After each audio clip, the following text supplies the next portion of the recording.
Now, Oldschool Runescape has changed so much over the last couple of years, and it's the most apparent when you look at item progression.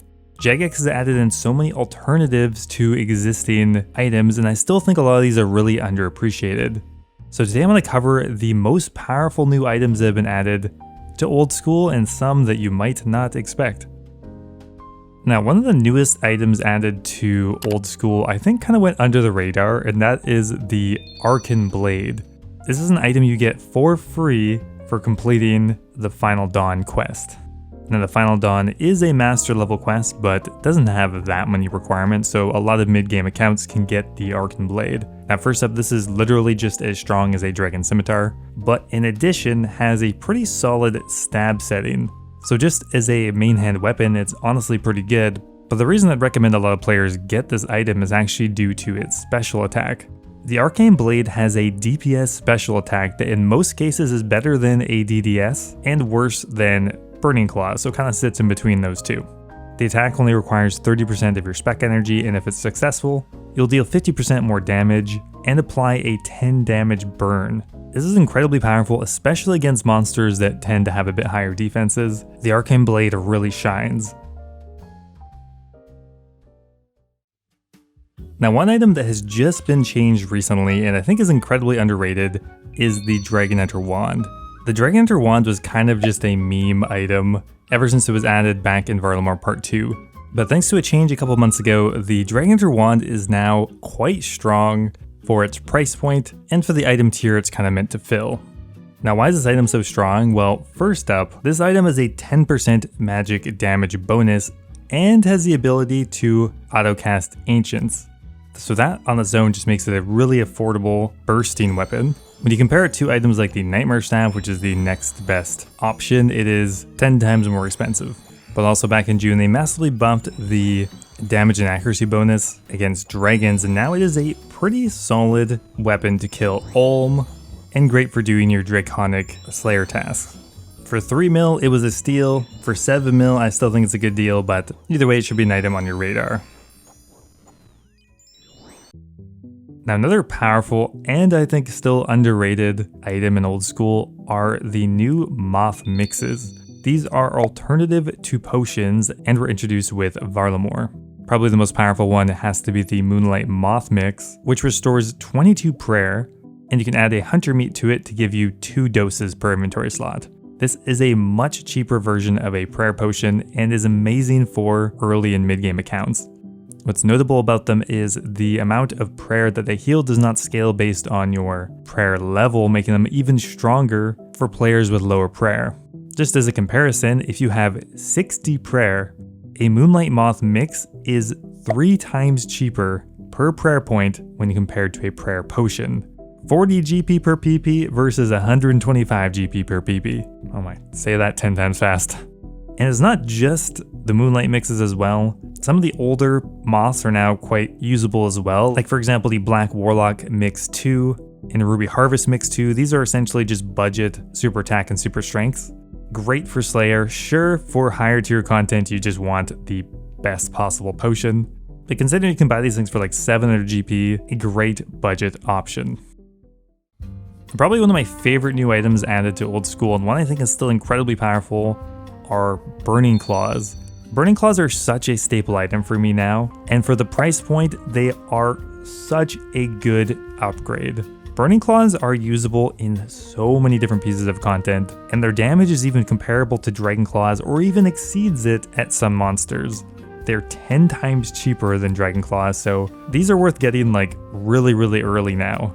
They're amazing at Warcath, the Alchemical Hydra, the Colosseum, Cerberus, and the reason they're so good is because their burn effect, which once again tends to do really well against medium defense monsters, as once the burn effect starts ticking, it is guaranteed damage.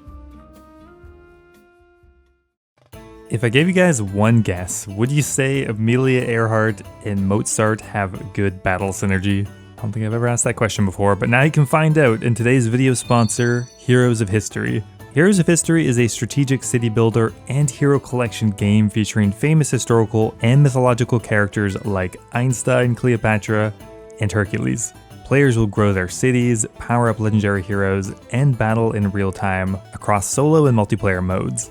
What I really like about Heroes of History is your city grows even while you're offline, which means you can progress at your own pace.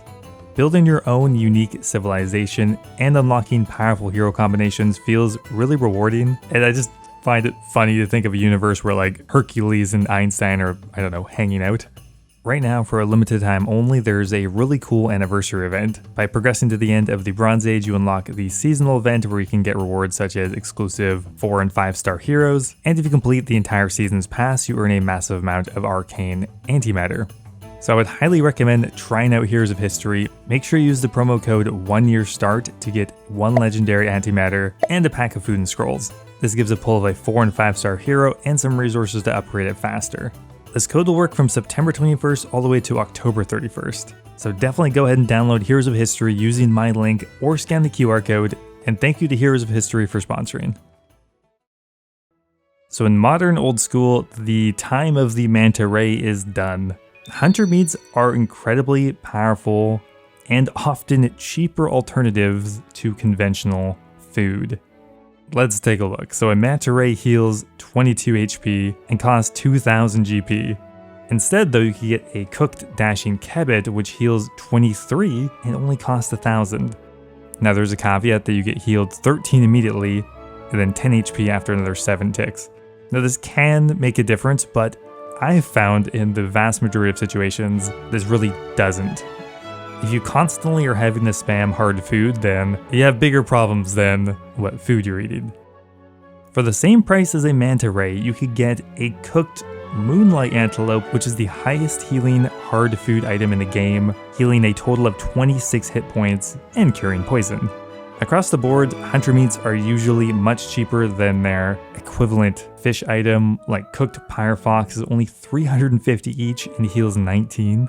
They're incredibly cost effective and are usable in pretty much every situation conventional food is.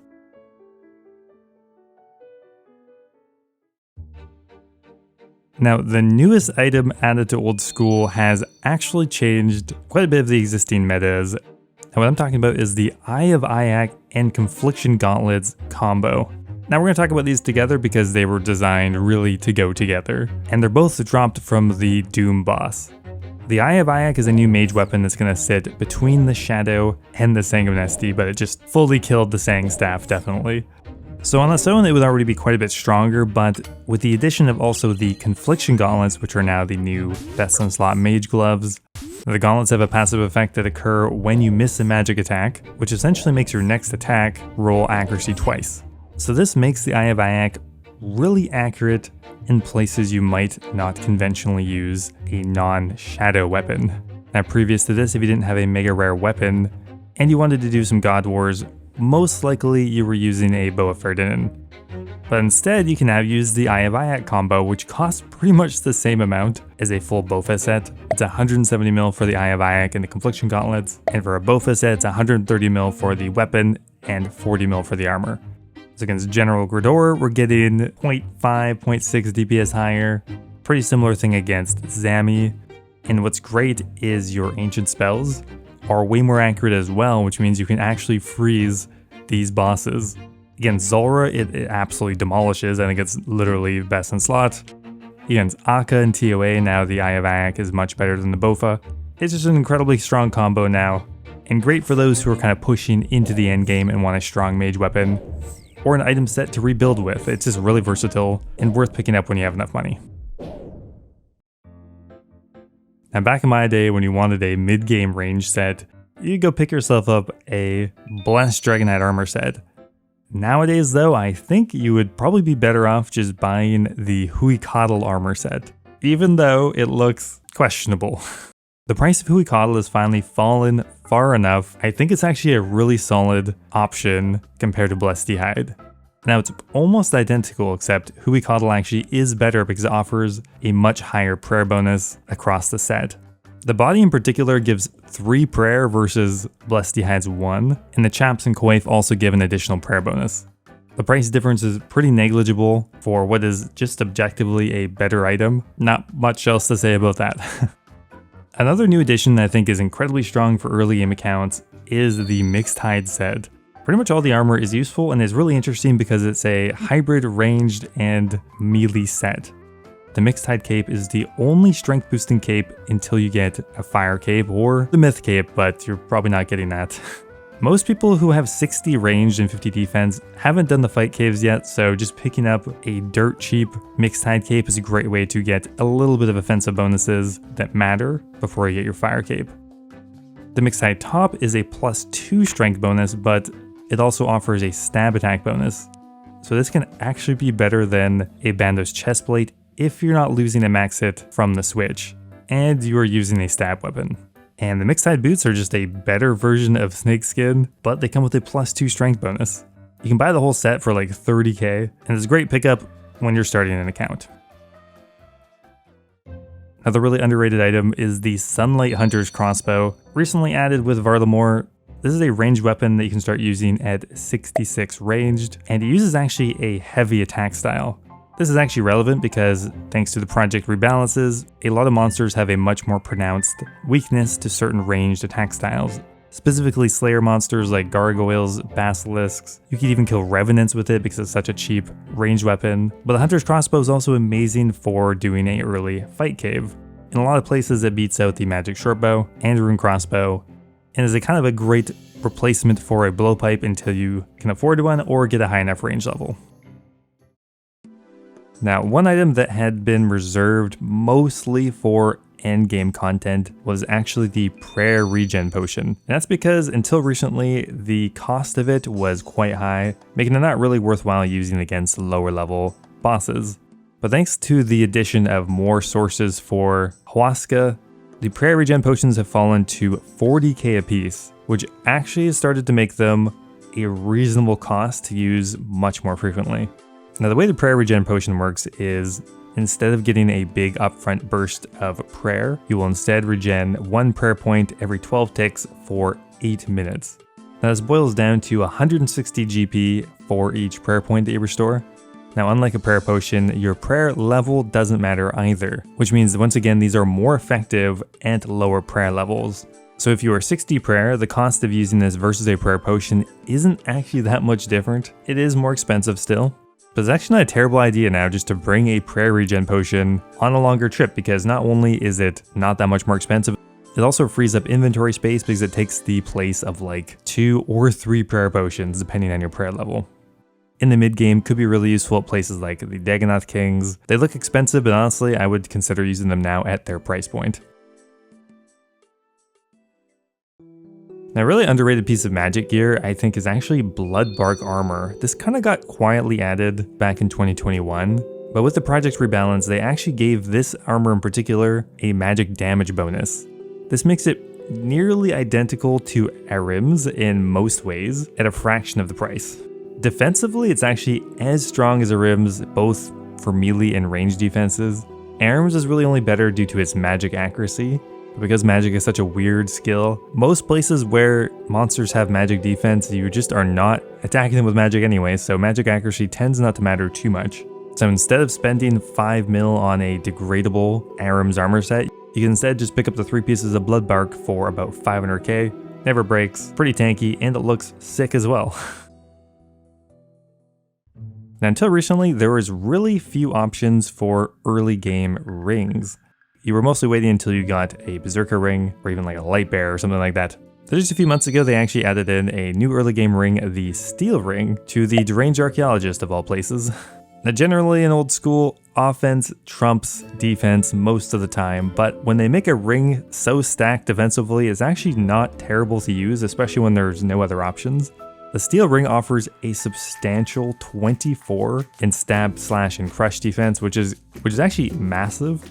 It's more than the Ring of Suffering imbued. Granted, the Suffering has a recoil effect and a prayer bonus, so it's not directly comparable, but the Steel Ring is still incredibly powerful, especially for places like the Moon's Apparel, but great for an early fight caves, and honestly just great as an early game ring for ranging, because their Archer ring is so terrible, the Steel Ring may actually be better to bring over an Archer's ring in most places.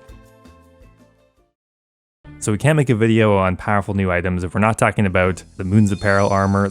These items have significantly changed the RuneScape meta. Blood Moon with the dual Mechawedel is now probably the strongest training armor set in the game, allowing you to get nearly up to 200k XP per hour killing Sulfur Naguas. Thanks to the dual hitting effect, they are also really good in a lot of weird locations like the Huicatl Tail or the Delve boss. And it's also the strongest crush attack weapon you're going to have for quite a while until you get something like, you know, Soul Reaper Axe or Inquisitors. So the melee armor set for Moons is incredibly strong. The Eclipse is the other one I'd probably mention. This literally is like a budget blowpipe, except it sometimes even does better than the blowpipe in a lot of places. You can get the entire Eclipse armor set, including the weapon, for less than you can get just a blowpipe now, which means that takes care of your weapon, helmet, top, and bottom. The Eclipse Saddle has a set effect that burns your target, which once again tends to do really well against monsters that have higher defense. This is a ranged weapon where you could kind of feasibly use it almost anywhere. The only reason you might not want to camp this the whole time is because the armor is degradable in combat, so I mean, it will cost you more that way. But this thing is usable at raids, fight caves, you can use it at Zulrah, demonic gorillas, you could even probably do an infernal cave with it, minus Zuck. You can do pretty much the entire Colosseum with just the Eclipse if you wanted. TOA chambers, you name it, you can probably use the Eclipse Saddle. And finally, to round it off, we have to talk about Oathplate. For the most part, I wanted to talk about items that were accessible to early and mid-game accounts. This one, of course, is a endgame item, but we still have to talk about it because the full Oathplate armor set is still about the price of a single piece of Torva, while Oathplate is actually better than Torva at quite a few pieces of content. Now there is some mix and matching that happens where you'd wear 2 pieces of Oathplate, 1 piece of Torva, but still you can get the entire set for about 250 mil. Essentially best in slot melee armor. Kind of wild how cheap it is. When you consider getting full Torva just a couple years ago was almost a bill. So I think it's still quite a steal. Thank you Yama bots, I guess. There are so many new items that have been added to RuneScape that fill in gaps or adds alternative items. It makes me want to like make a new account to go through and experience the new progression, but we'll have to save that for another day. Hope you guys enjoyed the video. Thanks for watching, and I will see you next time.